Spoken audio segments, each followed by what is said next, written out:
You starting this game tonight after taking that hit just 6 days ago? Well, let me answer that question by asking you two questions. One, is this or is this not the XFL? Yes, it is.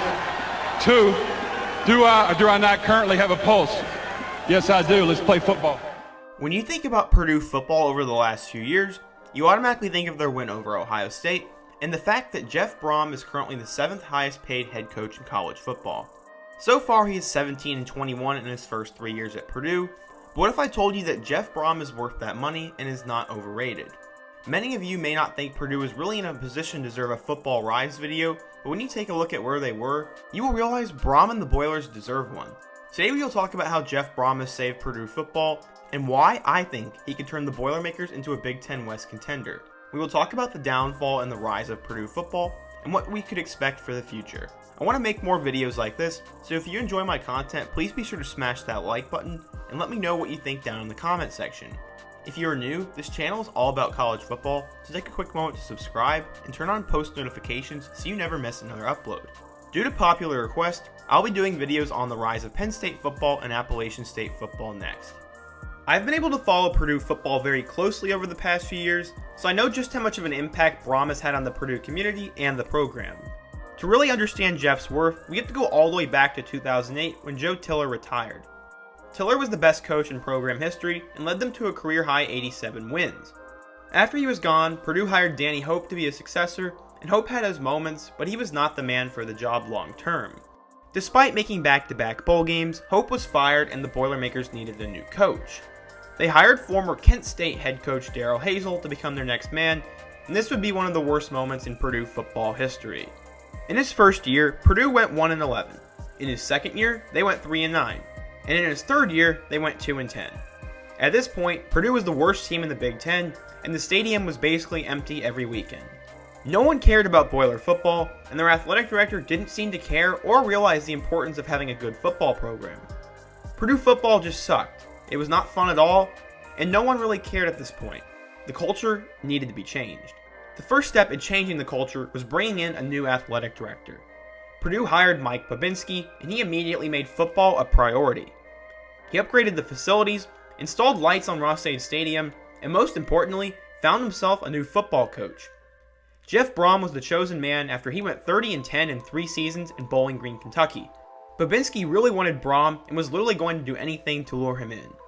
He loved Jeff's attitude, his football philosophy, who he was as a person, and his winning mentality, so Mike thought Brohm would be a perfect fit like a ball in a glove. Jeff immediately brought a different aurora to him, and people were excited for Purdue football again.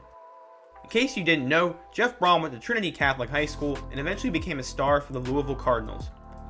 After some time in the NFL and the XFL, Brohm began coaching for Louisville's arena football team and eventually made pit stops in both the NFL and various assistant jobs around the college football landscape. He would eventually become the offensive coordinator at Western Kentucky, and then he was promoted to head coach. While at WKU, he developed Brandon Doughty into the best statistical quarterback in college football that year, the 16th all-time single-season passing yards leader, and he became a 7th-round NFL draft pick. Overall, Jeff Brohm seemed to be the man for the job, and excitement returned to the program. Going into 2017, Brohm had to try and salvage his first recruiting class, and got some key junior college kids and grad transfers to help. At wide receiver, he brought in Terry Wright and Isaac Zico, plus 4-star freshman Tyler Hamilton. The defense was anchored by Juwan Bentley, and it was a pretty experienced group. If Brohm could develop the offense, then maybe they'd have a chance to surprise some people and make a bowl. The quarterback was going to be either David Blau or Elijah Sindelar, the running back was going to be Markel Jones or DJ Knox, and Anthony Mahungu was the team's best wide receiver.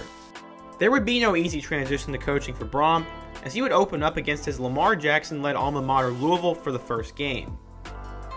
In a game that shocked the college football world, Purdue played really well and only lost by 1 possession. All of a sudden, the narrative around the program was that maybe they had struck gold and maybe this was actually going to work out. The following week, they played their first game under the lights at Ross-Ade and knocked off Ohio. Their Week 3 game would also shock the world. Against my favorite school, Missouri, Purdue went on the road and demolished the Tigers 33-3, and it wasn't even close. This surprised everyone, and now they had a huge home game against Michigan. In what was supposed to be the turning point of Purdue football, and one of the largest crowds in years, Purdue played a close game against the Wolverines, but the offense just wasn't there, as they didn't get a first down in the second half, and they'd end up losing. In the following week against Minnesota, star Juwan Bentley returned a pick 6 with 10 seconds remaining, and Purdue won the game. Against number 7 Wisconsin, Purdue actually kept it a one-score game, but the Badgers blew out the last 10 minutes of the game with one drive. The following week, the Boilers lost on the road to Rutgers by 2 points, and what will become the biggest critique against Brohm. Against Nebraska, the Huskers scored with just over 10 seconds to go and would win by a point. What is so crazy is that all 4 of Purdue's losses to this point were by one possession. They would beat Illinois the following week, but then they fell to 4-6 after a close road loss to Northwestern. In what became one of the best games of the Brohm era, the Boilermakers went on the road and beat Iowa, and then returned home to knock off rival Indiana to get bowl eligibility.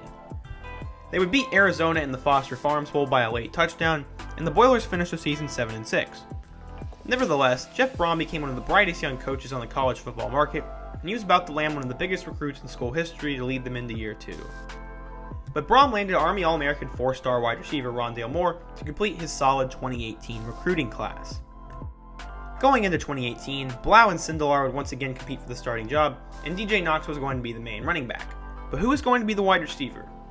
Well, they had seniors Isaac Zico and Terry Wright, Jackson Anthrop and Jared Sparks were solid, but eyes had turned to their true freshman Rondale Moore.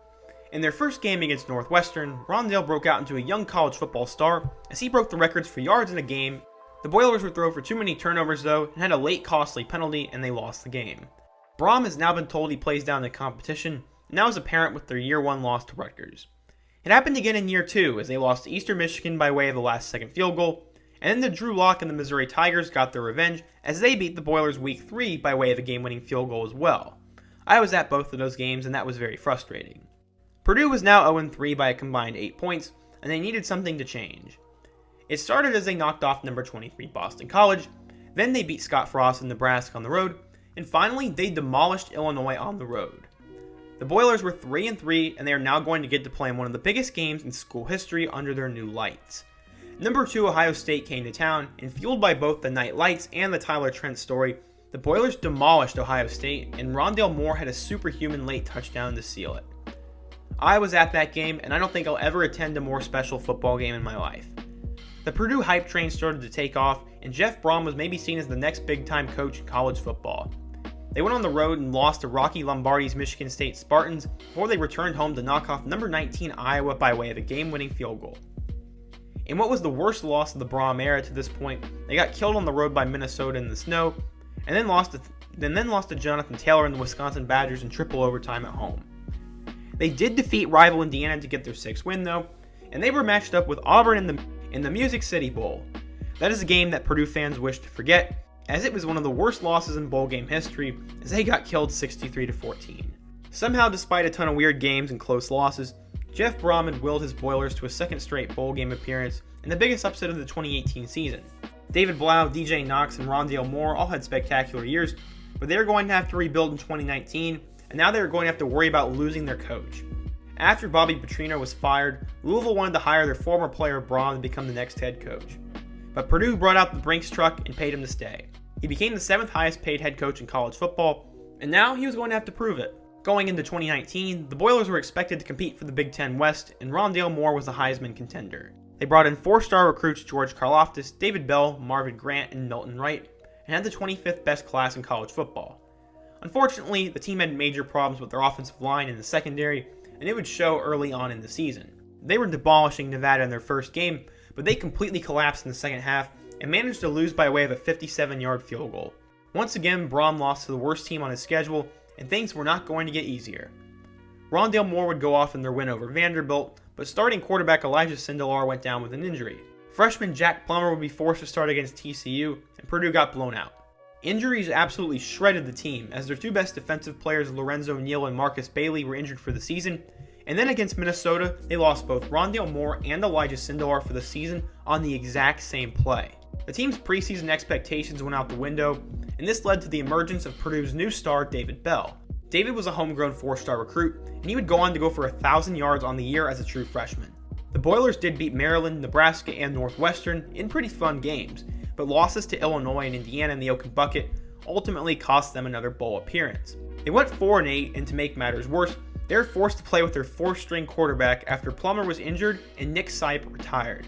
Going into 2020, Purdue has a top 3 receiving group in college football with David Bell and Rondale Moore, plus 4-star recruits Milton Wright, TJ Sheffield, Malik Carr, Abdur Rahman Yassin, and Colin Sullivan.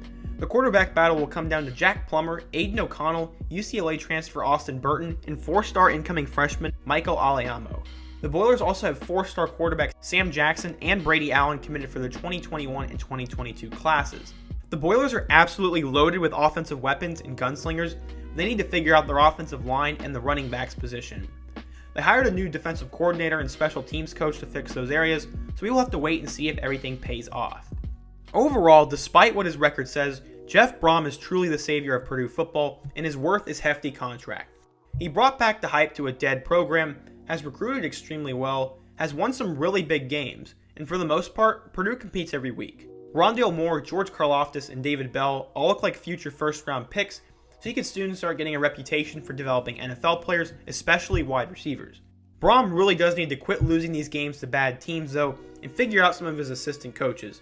But I do not believe he is overrated in the slightest, and he is worth all the money the school has spent on him. Going from a lifeless, dead program to a full stadium and a team full of young stars is worth it. Beating Ohio State on national television and bringing in kids who are competing for the Heisman Trophy is definitely worth that money. Purdue football is exciting again. The sky is the limit, and people want to watch them play. I cannot wait to watch them in a few weeks, and I hope you guys take a look at Purdue this year.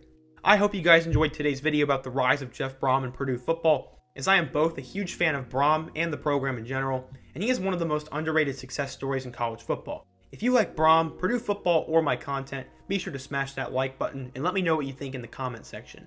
My next video like this will be about the rise of Penn State football, so be sure to subscribe and turn on post notifications so you don't miss that one. Help me reach 4,000 subscribers by the end of August, and check out my other videos about the rise and fall of programs. Until next time though, peace.